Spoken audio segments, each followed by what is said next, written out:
Assalamualaikum warahmatullahi wabarakatuh.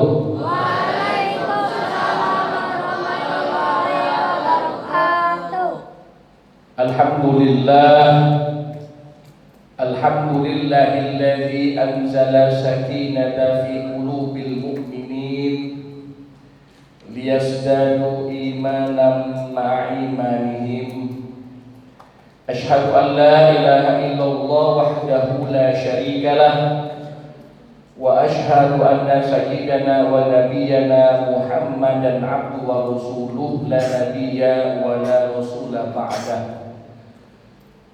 Allahumma sholli wa sallim wa barik wa karrim wa majid wa azim ala habibina wa syafi'ina sayyidina wa maulana Muhammadin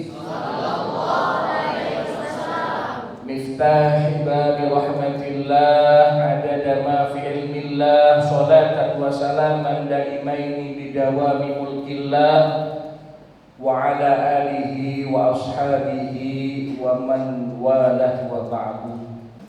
Ananda sekalian, ya. Ustadz hari ini sedikit membahas tentang cinta. Ya, nanti cinta macam-macam nanti dimensinya, termasuk juga nanti umpamanya ya cinta-cintaan ya. Tetapi Ustaz mau nyampein yang satu ini dulu ya, bahwa Anda sekalian banyak yang mungkin belum sadar ya, bahwasanya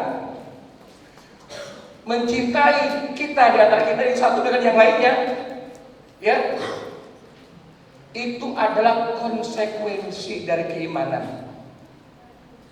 Ya, Ustaz tanya dulu nih, kita orang beriman bukan? Ya. Bukan. Kita orang beriman bukan? Ya, beriman ya. Kita orang beriman ya. Maka kalau kita beriman, anandaku yang ikhwan maupun yang akhwat, konsekuensinya kita harus saling mencintai. Saling menyayangi. Ciri orang mencintai itu kalau seandainya orang yang dicintai itu mendapatkan musibah, kita sedih apa ketawa? Ketawa. Sedih apa ketawa kalau orang yang dicintai kita dapat musibah? Sedih. Kenapa kemarin ada temannya yang nyebut got masuk got kita ketawa? Hah? Ada yang di tempat wudhu terpleset. Wah, ada yang paling besar ketawanya. Hah? Ada enggak? Ada enggak? Ya. Ada yang kawannya ya lagi olahraga, pakai training, kebetulan dia lupa pakai celana dalam. Matanya dipelorotin, auranya kebuka, ketawa semuanya. Ada, bukan dibuka enggak ada ya. Gitu. Ya. Tadi kayak misalkan temennya dapat musibah, entah itu jatuh, entah itu kepleset, ya memang kadang-kadang lucu ya. Cara kepleset juga lucu memang kadang-kadang. Ya. Tapi boleh nggak kita ketawa? Ya, boleh. Ini bahaya nih. Nggak boleh. Nggak boleh. Kenapa? Karena kalau memang kita mencintai, mestinya kita apa? Empati, membantu. Ada rasa sedih kalau orang yang kita cintai mendapatkan musibah. Ya. Ini malah SMS. Apa SMS, tahu nggak? Senang melihat orang susah. Susah melihat orang senang. Apa SMS? Wah, tadi masuk kuis nih ya. Senang melihat orang susah. Susah melihat orang senang, ini nggak boleh. Ya, kalau ada teman kita, ya, umpamanya, oh, misalkan bahkan mungkin misalnya dianya apa namanya bakal kena marah guru, ya karena ada satu kesalahan, ya, maka kita harus bukan menutupi, tapi dalam hal ini membantu bagaimana masalah itu bisa diatasi dengan sebaik-baiknya. Munculkan rasa empati. Kenapa? Karena mencintai saudara kita sesama muslim konsekuensi dari keimanan. Maksudnya apa, Tat? Ya. Seorang yang beriman harus mencintai saudaranya. Kalau enggak, dia enggak beriman. Tanda-tanda orang beriman, Dalam Al-Quran surat Al-Hujurat ayat 11 Allah mengatakan apa? A'udzubillahi minasyaitonirrajim. Innamal mu'minuna ikhwatun fa aslihu baina akhwaykum wattaqullaha la'allakum turhamun. Masyaallah. Agar mendapatkan rahmat kasih sayang Allah, hendaknya orang-orang beriman itu mereka bersaudara.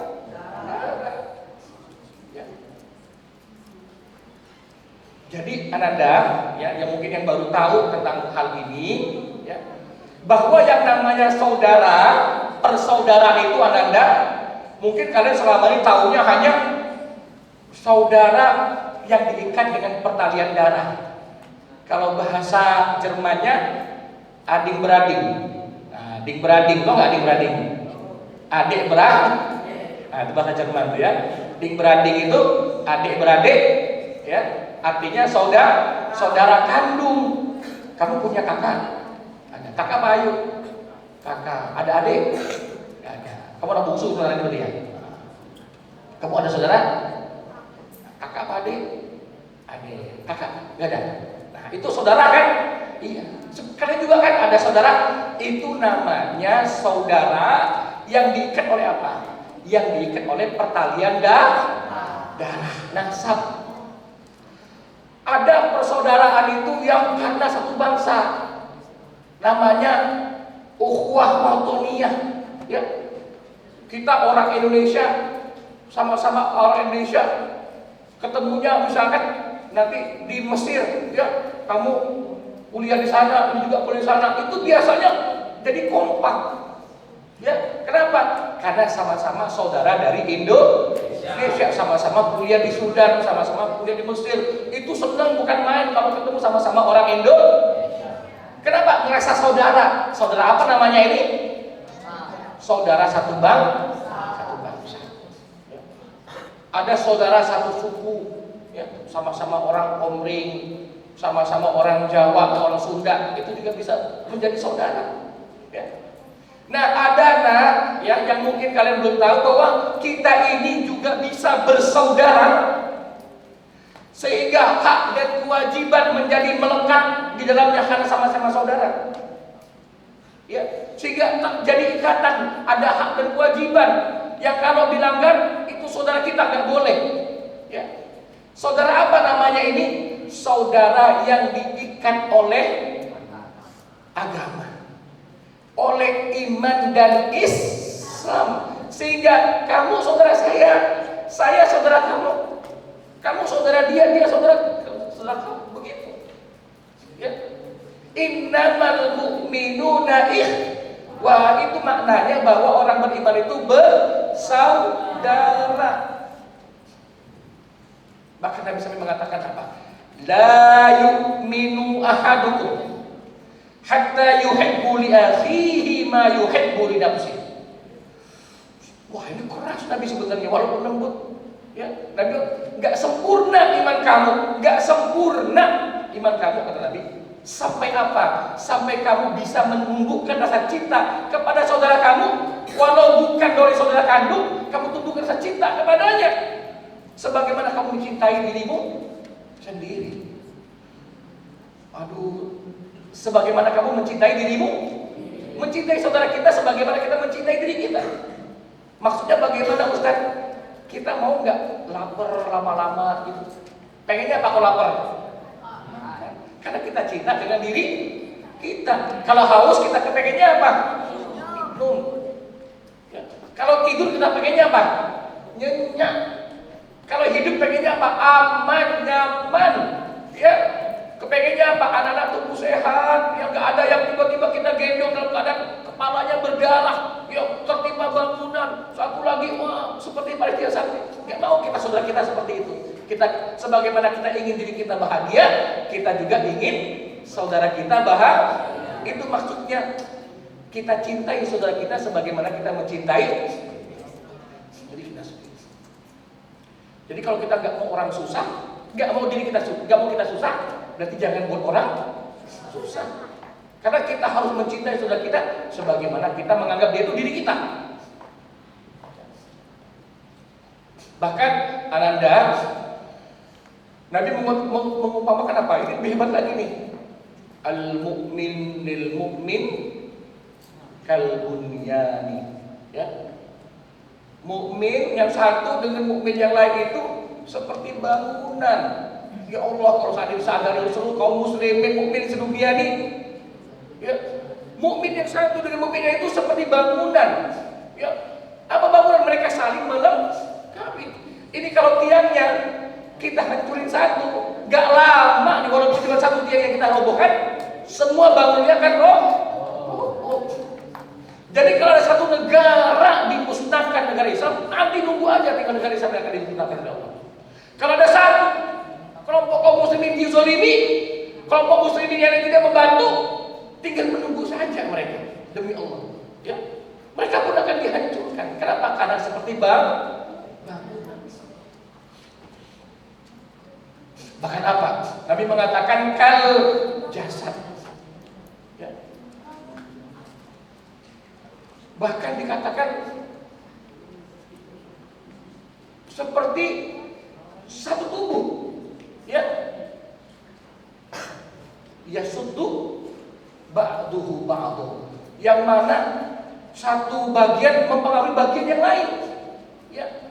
Jadi mukmin ini, muslim ini seperti satu badan, satu jasad, satu tubuh, ya, yang mana satu bagian kalau terjadi apa-apa akan mempengaruhi bagian yang lain. Misalnya apa? Kita main bola, pas mau nendang bola, mungkin kita nggak melihat ada batu besar, ketendang oleh jempol kita sampai kukunya itu lepas, berdarah banyak. Itu masya Allah, kuku jempol yang kaki yang lepas.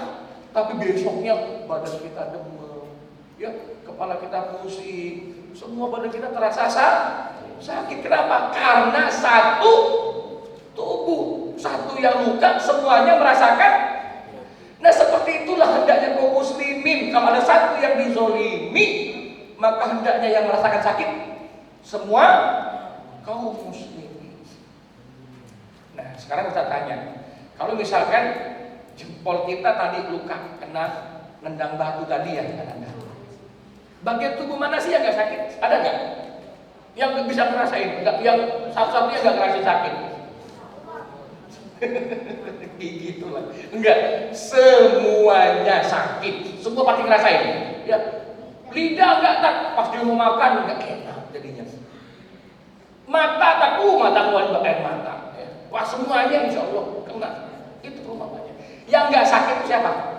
Jempol teman kamu dia nggak sakit. Ya.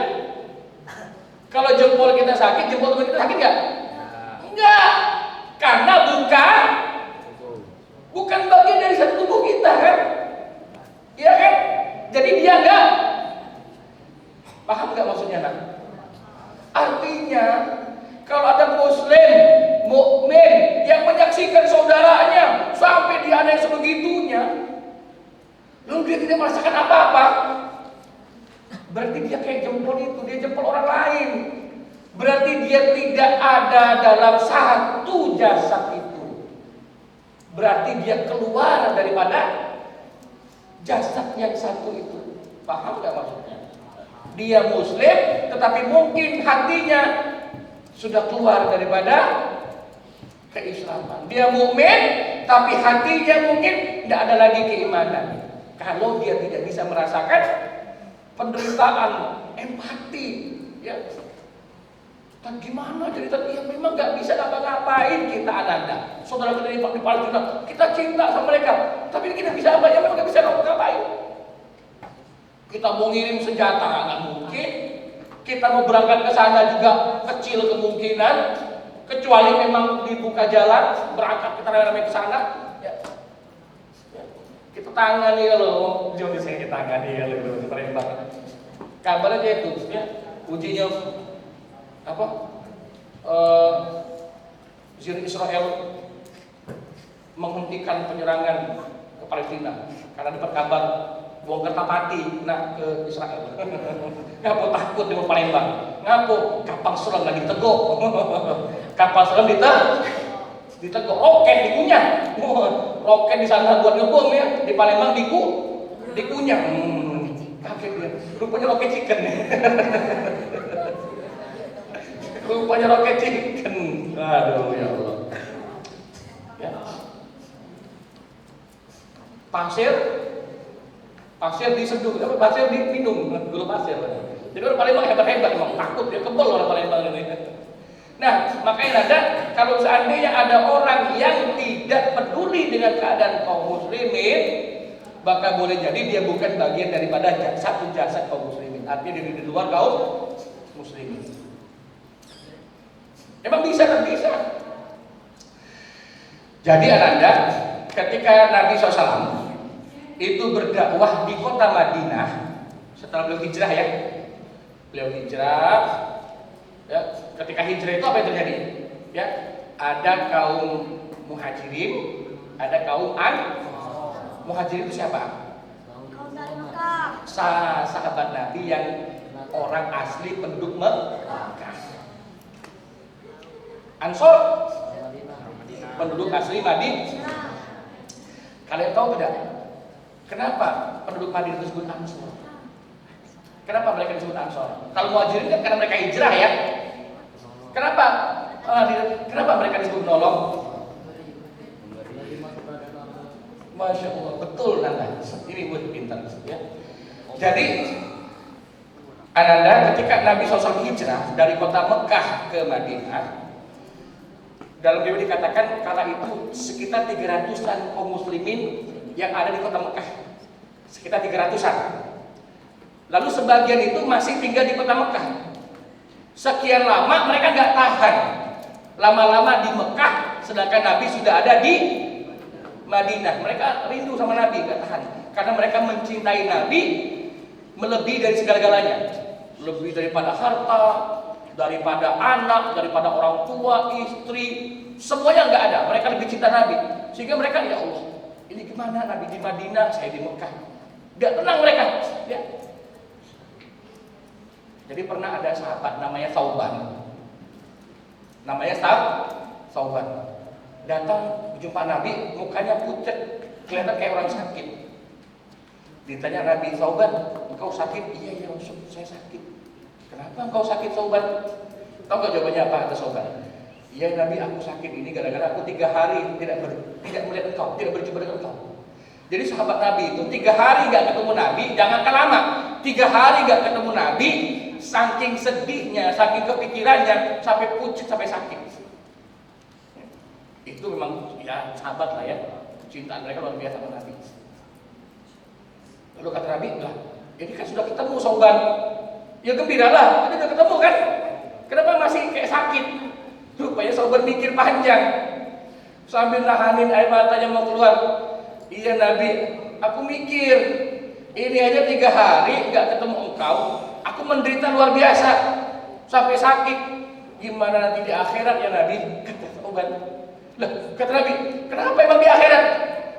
Nabi, engkau kan pasti masuk surga. Aku belum tentu, kata Thauban. Akhir tumpah air mata Thauban.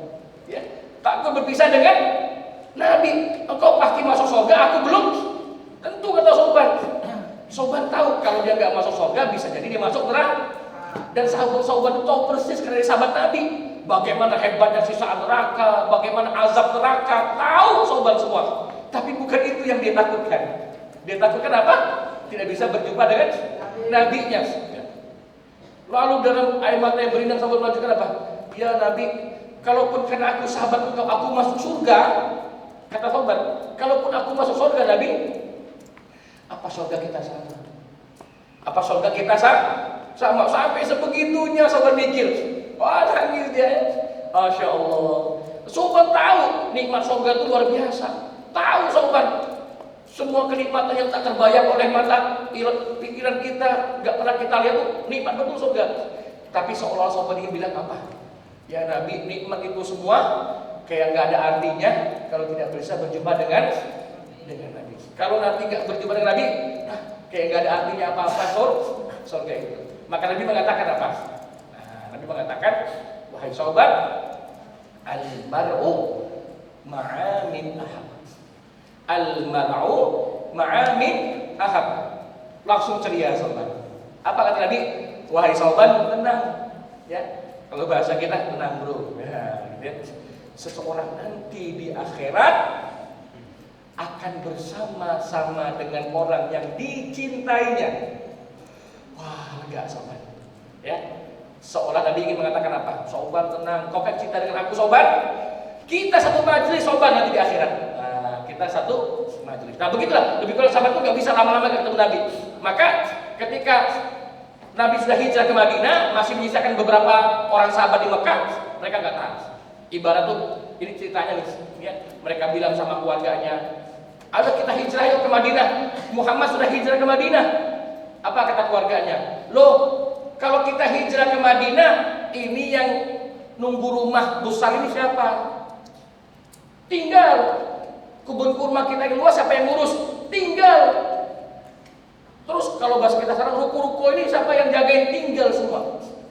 Jadi sahabat muhajirin itu ketika mereka hijrah, mereka hanya membawa harta yang bisa dibawa saja. Sehingga tidak sedikit sahabat muhajirin yang tadinya kaya di Mekah sampai hijrah ke Madinah mereka dalam keadaan fakir, miskin. Dipersaudarakan oleh Nabi dengan begitu indah. Muhajirin, Ansor dipersaudarakan. Ini saudara kamu, kata Nabi. Ini saudara kamu. Oh, disambut oleh para kaum Ansor. Ya, iya Rasul, ini saudara kami, saudara kami. Maka ketika mereka datang, mereka tahu nih, kamu nggak punya rumah. Dibelahnya rumah, bukan dibelah, dibagi dua rumahnya. Ini rumah ambillah buat kamu. Beli nggak usah beli, ambil di rumah kamu. Masya Allah. Kamu nggak ada kerjaan, ini kebun kurma saya dibagi dua. Ini kebun sudah kamu kelola, kebun kurma separuhnya lagi. Dipersaudaraan karena kecintaan kepada Allah dan Nabi. Wah, kau langsung sangat antusias membantu kau muhajirin. Ada yang nggak punya istri, kan itu yang nggak mau dihijrah, ya. Ini anaknya udah mau beranjak dewasa, gadis nikahin sama anaknya. Mahalnya gimana? Semampunya. Dibantu, makanya akhirnya masyarakat asli Madinah disebut Ansor. Mereka karena menolong muhajirin. Nah, maka jamaah yang dimuliakan Allah SWT, Anda sekalian, ya. Kalau seandainya kita sebagai seorang mukmin itu harus menumbuhkan cinta kepada mukmin yang lain, karena cinta ini adalah konsekuensi kita sebagai orang beriman. Lalu apa yang bisa kita lakukan? Kita berangkat nggak bisa, kita ngirim senjata nggak bisa, ya. Yang kita bisa lakukan tiga, nah. Ingat-ingat ya, tiga hal ini bisa kita lakukan. Ya, satu, mendoakan. Ini bisa dilakukan. Ya, satu, mendoakan. Yang kedua, yang bisa kita mulakan gimana? Setelah sholat bisa. Ya, setelah sholat doakan. Kalau Ustadz alhamdulillah sudah 2 pekan ini setiap diminta imam sholat di mana saja, mau itu Jumatan, mau itu sholat fardu, Ustadz sudah melakukan qunut nazilah namanya. Ya, melakukan qunut nazilah. Gimana caranya? Di rakaat terakhir setelah ruku, ya, atau ketika kita i'tidal, sebelum sujud kita membaca doa qunut nazilah yang intinya adalah meminta agar Allah berikan pertolongan bagi kaum muslimin. Di rakaat terakhir setelah ruku, ketika i'tidal, sebelum sujud kita, jadi habis zuhur kan rakaat, berarti di rakaat ke-4, maghrib rakaat ke-3, isya rakaat ke-4 gitu. Ya, kita udah biasakan dengan jamaah untuk qunut nazilah. Satu, mendoakan. Ya kalau seandainya berangkat jihad nggak bisa, apalagi ngirim senjata nggak bisa, ya masa mendoakan aja kita gimana bukti keimanan kita sama Allah, ya nggak ada perhatian, betul perhatian empati itu doa. Yang kedua, kita berdonasi. Wah, Ustaz yakin betul ya pasti sudah dikoordinir oleh para asatidzah kita, ya sudah yang kemarin donasi itu Palestina, ya kita sisihkan sebagian dari uang jajan kita, ya bukti keimanan, ya.